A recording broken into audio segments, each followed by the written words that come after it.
All right, as I walk into the patient's room, I will check for patient privacy, and I will make sure there's adequate lighting, and I will wash my hands and introduce myself. My name is Nick. I will be your nurse today, and then I will explain the procedure. I'm going to be doing a physical assessment on my patient. Then I will get the patient to identify themselves. I will ask him what his name and date of birth is, and then I'll ask him what the year is and what the day is. Patient is oriented ×4. I will then ask if the patient is in any pain or discomfort. On a scale of 0 to 10, the patient states has 0 pain, and the patient is being cooperative and patient is comfortable. I will then ask the patient to walk to the bathroom and change into a gown for me. I will then assess the patient's gait. The gait is standard, normal, no issues with walking. Then I will assess the patient's hygiene. Hair seems to be combed, intact. Patient is dressed appropriately. Now I will dim the lights and I will check the patient's pupils. Pupils are bilaterally reactive. I will cut the lights back up. Then I will assess the patient's skin. In the right upper extremity, skin is dry, warm, and pink. Capillary refill is under 3 seconds. I will check the skin turgor, under 3 seconds. I will check the upper left extremity. Skin is dry, warm, and pink. I will check capillary refill in left hand, under 3 seconds. Then I will assess the patient's lung sounds.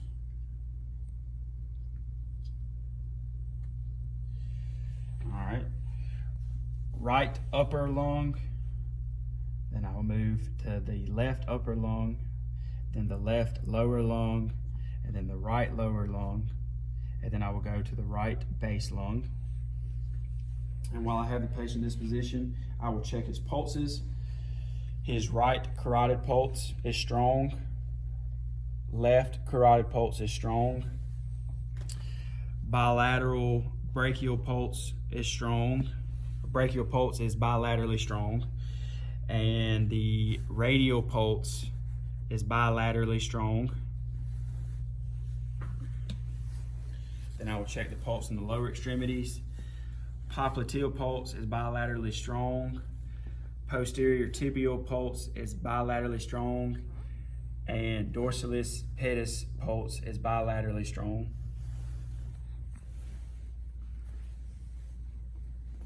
All right, now I will ask the patient to sit up so I can check the posterior lungs.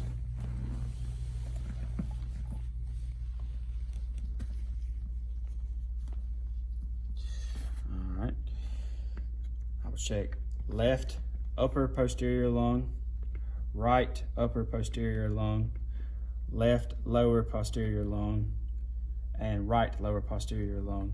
And while the patient is in this position, I will check for any bruises, abrasions, arrhythmia, edema, anything like that.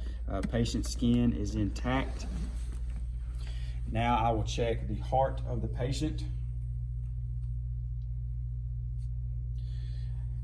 In the upper right second intercostal space is the aortic pulse.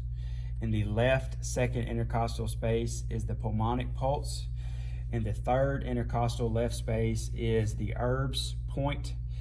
In the fourth left intercostal space is the tricuspid valve.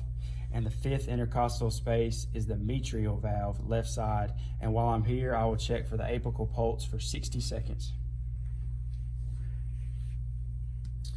All right, after this, I will assess the patient's abdomen. First, I will inspect to see if I see any bulging or if the patient's abdomen is distended. After not seeing anything, I will check all 4 quadrants of the patient's abdomen for bowel sounds. Right upper quadrant, right lower quadrant, left upper quadrant, left lower quadrant. Patient's bowels are hyperactive ×4 quadrants. Then I will palpate the patient for any knots or tenderness. The right lower quadrant, right upper quadrant, left upper quadrant, left lower quadrant. Patient says that there is no tenderness and I did not feel any knots. Now I will assess the lower extremities. First, I will check the right lower extremity for temperature. The leg is dry, pink, and warm. No abrasions, no arrhythmia, edema, anything like that. Left lower extremity is dry, pink, and warm. No arrhythmia, edema, bruising, anything like that. I will check capillary refill in both lower extremities. It's under 3 seconds. I will check turgor in both lower extremities. Now I will check the range of motion. The right lower extremity range of motion is good. Left lower extremity range of motion is good. I'll cover the patient up. Now I will check the range of motion in the upper extremities. Right upper extremity range of motion is good. Left upper extremity range of motion is good. Now I will check strength. I'll get the patient to squeeze my hand and I will assess their strength. Then I will come down to the patient's feet and get them to press against my hands and then pull against my hands. And then that's me assessing their strength. Now I will assess the patient's sensory detail. I have a dull end and a sharp end. I will drag it against the patient's extremities. Sharp, dull,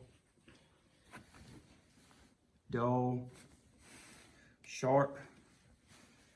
Then I will wash my hands and document my findings during my physical assessment.